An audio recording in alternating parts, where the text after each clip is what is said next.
Fiona, putri Pink, sang penyelamat mahkota emas, di sebuah kerajaan yang dikelilingi taman bunga mawar berwarna merah jambu dan air mancur yang berkilauan. Hiduplah seorang putri kecil bernama Fiona. Fiona bukanlah putri yang suka berdiam diri di istana sambil menunggu pesta dansa. Ia adalah seorang putri yang penasaran dan penuh semangat. Rambutnya selembut sutra dengan warna coklat madu, dan matanya memancarkan keceriaan layaknya bintang paling terang di langit malam. Fiona sangat menyukai warna pink. Kamarnya dihiasi dengan pita-pita pink, dan gaun-gaun favoritnya selalu berwarna pink cerah.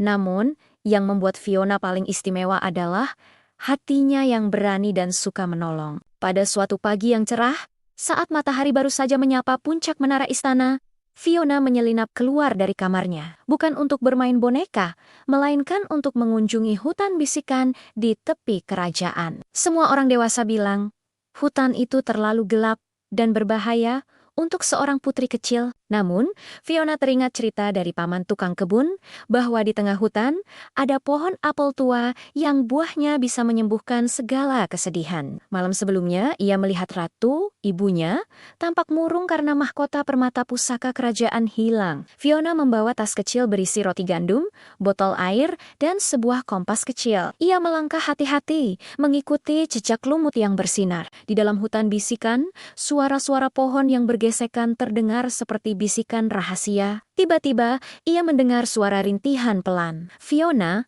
tanpa rasa takut, mengikuti sumber suara. Ia menemukan seekor anak burung pipit dengan sayap yang terluka, terperangkap di antara akar pohon tua. "Oh, kasihan sekali," bisik Fiona. Dengan hati-hati, ia melepaskan anak burung itu. Fiona merobek sedikit kain selendang kecilnya yang berwarna pink dan membalut sayap pipit.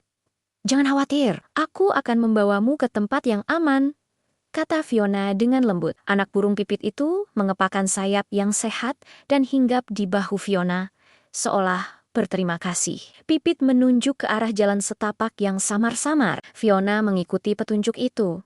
Dan tak lama kemudian, ia tiba di sebuah padang rumput tersembunyi. Di tengah padang rumput itu, berdiri tegaklah pohon apel ajaib yang diceritakan. Buahnya tidak berwarna merah, melainkan emas berkilauan. Fiona memetik satu apel emas. Ketika ia memegang apel itu, tiba-tiba pipit di bahunya berkicau nyaring. Di dahan pohon, Fiona melihat sesuatu yang lain.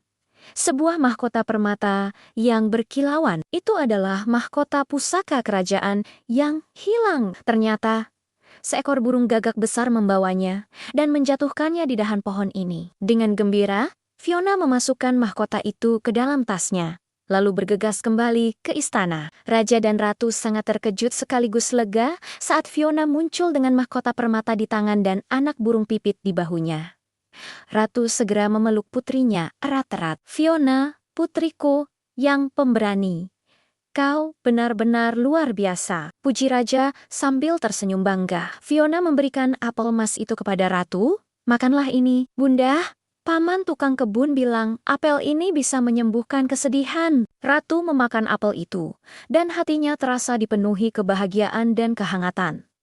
Kesedihannya lenyap seketika. Mulai hari itu, Putri Fiona tidak hanya dikenal karena kebaikan hatinya, tetapi juga sebagai putri pemberani yang berhasil melakukan perjalanan berbahaya dan membawa kembali kebahagiaan ke kerajaan. Hutan bisikan pun tidak lagi terasa menyeramkan karena kini Fiona sering mengunjunginya bersama teman barunya, si anak burung pipit. Tentu saja, Fiona tetap putri yang paling menyukai warna pink di seluruh kerajaan. Pesan moral: keberanian sejati bukanlah tentang tidak memiliki rasa takut, melainkan tentang tetap bertindak meski kita takut, terutama untuk menolong orang lain. Nah, itu dia kisah seru dari Putri Fiona yang pemberani. Jangan lupa ya teman-teman, untuk selalu berani dan baik hati seperti Fiona. Suka dengan cerita ini? Klik tombol like, subscribe, dan bunyikan loncengnya supaya tidak ketinggalan cerita putri-putri lainnya. Sampai jumpa di kisah selanjutnya. Dadah!